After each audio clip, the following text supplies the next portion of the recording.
Teman-teman sahabat Poi, kita sekarang masih berada di kantor Cinematek bersama Mas Aklis. Ya, ini bagaimana nih Mas? Hari-harinya di masa pandemi ini saya dengar nggak pernah libur nih. Apa benar nih kantor Cinematek ini? Iya, pernah 2 minggu tidak libur, tapi work from home ya.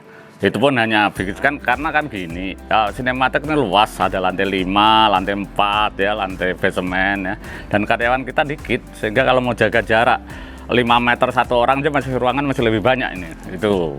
Kedua, pakai masker nggak masalah. Yeah. Ketiga, tiap hari Sabtu disemprot nih ya, desinfektan atau apa itu. Nah, terus pekerjaan kita memang pekerjaan yang tidak berisiko bertemu orang banyak, karena ketemunya adalah peneliti 1 orang, 2 orang. Nah, makanya tadi justru di masa pandemi itu banyak peneliti yang senang nongkrong di sini karena mereka lebih bisa konsentrasi barangkali. Ya, gitu. Jadi sehingga, kondusif lah situasinya ya. Ya, untuk Cinematek justru pandemi ini ya nggak sampai berkah, tapi artinya nggak sampai menghentikan kehidupan, kira-kira gitulah. Oke, itu kalau kantor. Nah, kalau Mas Aklis sendiri bagaimana nih menjaga kesehatan supaya tetap fine aja walaupun masa pandemi gitu?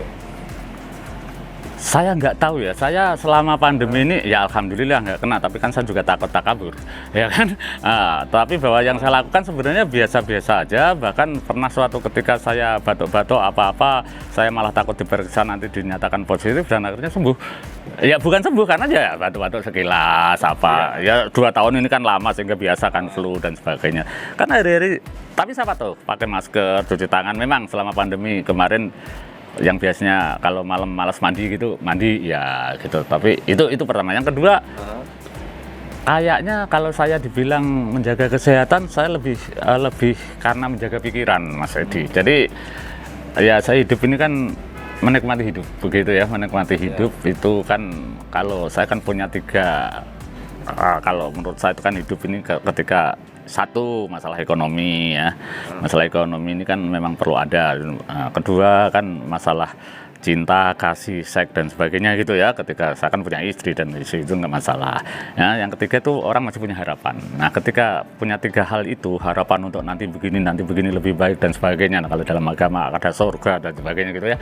Nah, ketika itu dalam keseimbangan, kiranya itulah yang membuat pikiran kita sehat. Kan sekian puluh persen penyakit itu disebabkan oleh psikologis ya, pikiran, bahwa kemudian berdampak pada fisik, ya.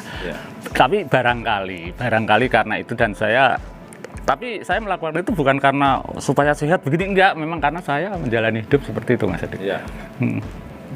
Jaga makanan atau pantang makanan tertentu supaya bisa menjaga. Nah, itu yang enggak, tapi gini, saya juga enggak mengatakan saya enggak jaga makanan, enggak juga, karena dari dulu saya ya makan apa saja, menikmati apa saja, sampai sekarang pun enggak masalah. Dan suatu ketika diperiksa dokter, pernah saya general check up, tapi bukan karena sakit sebenarnya, karena suatu ketika saya mau melamar jadi anggota apa gitu, mengharuskan harus ada general check up, ya baik-baik aja ternyata kan gitu. Nah, jadi justru gini, saya makan terbanyak itu biasanya malam hari, dan itu dari dulu ya, makan terbanyak itu.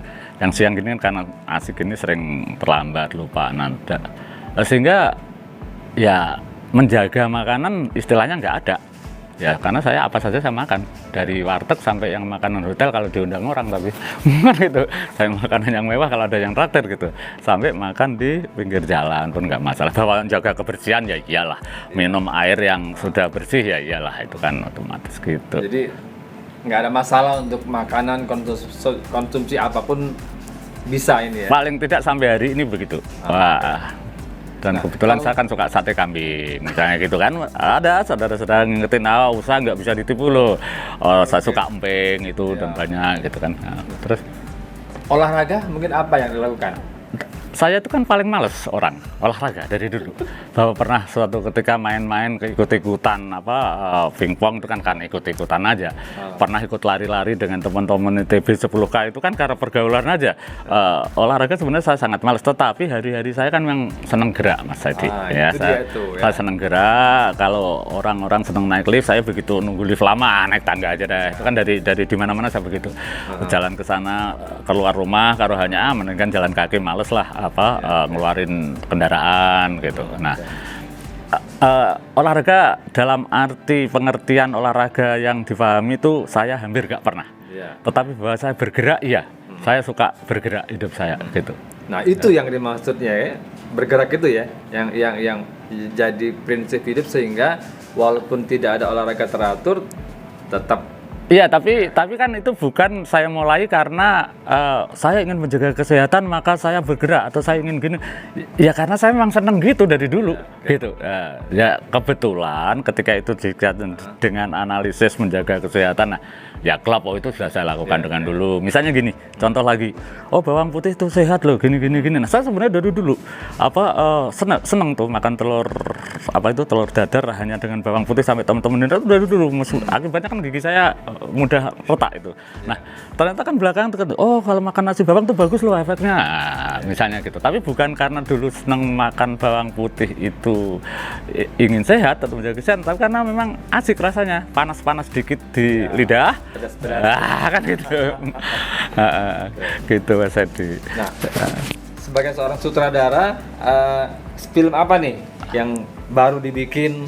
Enggak, saya itu kan sutradara yang tidak produktif, sutradara yang karena memang kebetulan punya kemampuan dan seneng itu aja. Nah, bahkan terakhir ini yang saya bikin adalah film dokudrama ya, Caring Memory of Indonesia. Kira-kira Indonesianya adalah melihat Indonesia merawat ingatan. Itu pun idenya adalah dari memoir Misbah Sabiran tentang pengarsipan ini. Saya kemas demikian rupa. Kebetulan saya kerjasama dengan teman-teman dari Italia, yaitu mereka pas berkunjung ke sini sama mereka sebenarnya ingin membuat film tentang pengarsipan di Indonesia. Tentu kan mulainya dari Cinematheek dan itu karena pesanan dari Belanda, dari negaranya sana lah. Di sini saya ajak kerjasama untuk membuat film itu yang terakhir. Ya sebelumnya kan Anda sudah tahu lah, film saya nggak banyak, ada Enak Atau Zamanku, Lari Dari Blora gitu-gitulah. Selain film-film dokumenter yang biasa gitu. Nah sekarang ini kan perkembangan teknologi pembuatan film sudah semakin canggih sekali ya. Mungkin alat-alat yang besar-besar seperti yang ada di koleksi Cinematheek sudah tidak digunakan lagi. Handphone pun sekarang udah bisa. Oh ya, 2K, 4K, ya. Bagaimana mencikapi perkembangannya begitu? Ya nggak apa-apa, memang begitu. Memang kita diberi kemudahan ya. Seperti kamera Betacam itu yang dulu dibeli 400 juta itu ya. Itu sebenarnya masih berfungsi ya, masih baik, tetapi kan kasetnya aja 250 ya. Itu pun dicari susah. Itu pun hanya 30 menit ya. Atau Anda kan tahu kalau Betacam aja yang deket. Nah, dicari susah. Sudah begitu dia berupa kaset yang di capture juga pakai proses lagi. Sehingga ya akhirnya kita jadikan pajangan gitu aja. Nah, apalagi yang ini. Nah, dalam karena kita tadi sekarang kita dipermudah dengan teknologi baru ya, dan juga dia melayani menu-menu, melayani apa yang kita itu lebih mudah ya.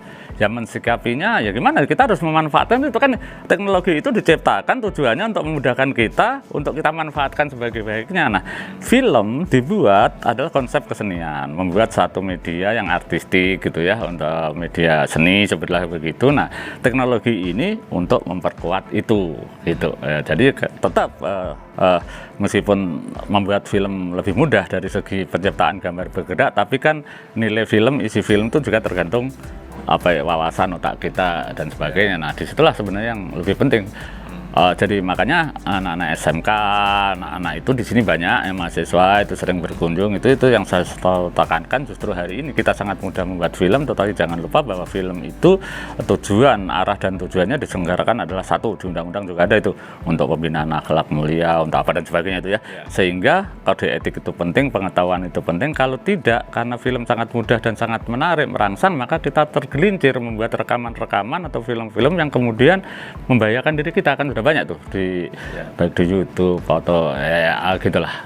Gitu. Jadi bijaksana mencikapi perkembangan teknologi dan bisa memanfaatkan semaksimal mungkin ya Mas? Ya iyalah, memang harus dimanfaatkan. Terus kedua, tadi kenapa kita perlu ngerti kode etik atau memahami bahkan undang-undang, karena ini barang menarik, sangat merangsang bahwa kita sendiri ingin pamer, merekam diri sendiri, selfie, bahkan pengen berseksi-seksi. Nah, kalau tidak berpegang pada etik, maka kita bisa tergelincir membuat film-film yang bentuknya menghancurkan diri kita. Misalnya tiba-tiba muncul film porno kita kan sudah banyak contohnya gitu ya.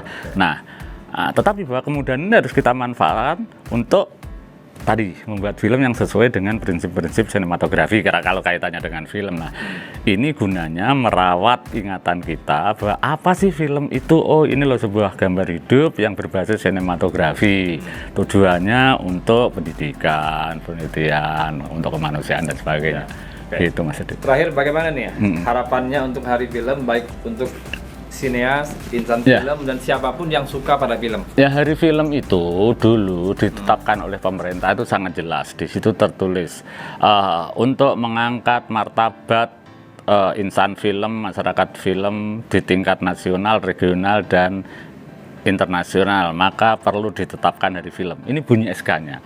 Sehingga semangat dari film mestinya adalah bagaimana membuat kegiatan, membuat atau mensyukuri ini sekaligus untuk mengupayakan supaya kita orang film itu makin bermartabat, makin baik di tingkat nasional, artinya makin punya harga. Adalah jangan sampai orang film makin lama makin tidak berharga karena kelakuannya sendiri, ya kan, karena tingkah lakunya sendiri. Nah, apa yang membuat film insan film bermartabat? Ya dari karya, dari kelakuan, dari berorganisasi, dari cara dia independensi, dari cara dia menyuarakan suara-suara sosial, suara-suara politik, sudut pandang yang yang berpihak pada kebenaran, pada kemanusiaan. Itulah yang membuat film bermartabat. Nah, kalau kemudian membuat film untuk menjilat atau berorganisasi film untuk bersekongkol atau berkegiatan film untuk menipu-nipu, nah ini yang membuat tidak bermartabat. Nah, makna Hari Film karena bunyi SK-nya seperti itu dan kiranya itu baik gitu ya, maka semangatnya harus kembali kepada pemahaman itu. Film ini mestinya dijaga, kalau perlu ditingkatkan supaya memberi martabat pada bangsa ini. Gitu Mas Edi, pesan saya di Hari Film. Siap, terima kasih banyak ini atas bincang-bincangnya. Sahabat Boy, jangan lupa kita akan menyambut Hari Film. Kita doakan semoga film Indonesia tetap jaya, Mas ya. Terima kasih. Jaya dan bermartabat. Jaya dan bermartabat. Sampai jumpa di wawancara berikutnya dengan narasumber yang berbeda.